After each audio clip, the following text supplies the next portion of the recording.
મરેલા માણસોને જ્યારે મોક્ષ ગતિ મળે છે, ત્યારે આજે રામ જન્મભૂમિ ઉપર જ્યારે પ્રાણ પ્રતિષ્ઠા મહોત્સવ થવા જઈ રહ્યો છે અને આપણે આનંદ કરીએ છીએ, પણ એવી જ એક દુર્ઘટના ગુજરાતમાં ઘટી. વડોદરા શહેરમાં હરણી તળાવમાં નાના નાના બાળકો નાવમાં બેસીને જ્યારે ફરતા હતા અને એ નાવ જ્યારે અંદર ડૂબી ગઈ, ત્યારે એ વડોદરા શહેરના અનેક એવા નાના ફૂલની કળી જેવા બાળકો જ્યારે ભગવાનના ધામમાં પધાર્યા છે, ત્યારે આજના દિવસે ભગવાન ભાગવતજીને પ્રાર્થના કરીએ કે હે ભાગવતજી, તમે એમ કહ્યું છે કે એકમ ભાગવતમ શાસ્ત્રમ મુક્તિદાને ન ગર્જતી. તમે સ્વયં ગર્જના કરો છો કે મારી પાસે આવે એને મોક્ષ, એને હું ગતિ આપી દઉં છું, મુક્તિ આપી દઉં છું. તો મેં આટલા ભક્તો ભેગા મળી અને ઠાકોરજી તમારા ચરણમાં પ્રાર્થના કરીએ છીએ કે આ નાના બાળકો ધાર્યું ધરણીનું જ થાય છે, એ તમારી જ લીલા હશે કંઈક.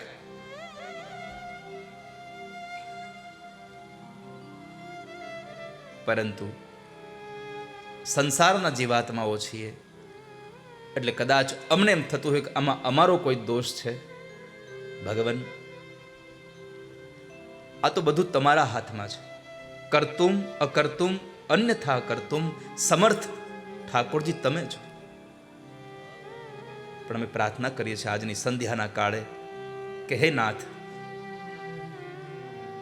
આ દુર્ઘટનામાં જેટલા પણ જીવાત્મા પ્રભુ તમારા ખોળે આવ્યા છે ને, એને તમારા ખોળાનું સુખ આપજો ઠાકોરજી, એને તમારા શરણનું સુખ આપજો. આવડા આવડા નાના નાના ભૂલકાઓ ભગવાનના ધામમાં પધારી ગયા છે.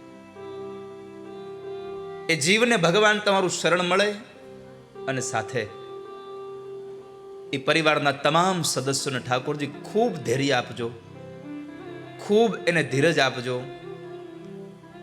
એટલી જ પ્રાર્થના કરીએ છીએ.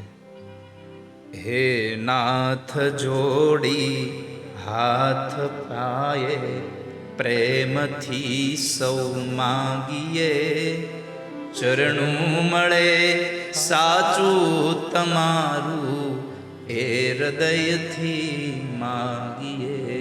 જે જીવ આવ્યો આપ પાસે શરણમાં અપનાવજો, પરમાત્માએ આત્માને શાંતિ સાચી આપજો. પરમાત્માએ આત્માને શાંતિ સાચી આપજો. ભગવાન,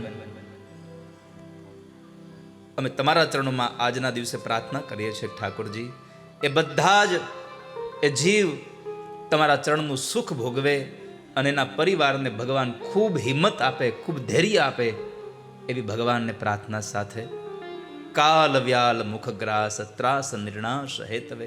આ સંસારમાંથી મૃત્યુમાંથી આપણને કોઈ નહીં બચાવી શકે, પણ મૃત્યુના ભયમાંથી બચાવે એવું કોઈ તત્વ હોય તો ભગવાન ભાગવતની કથા છે.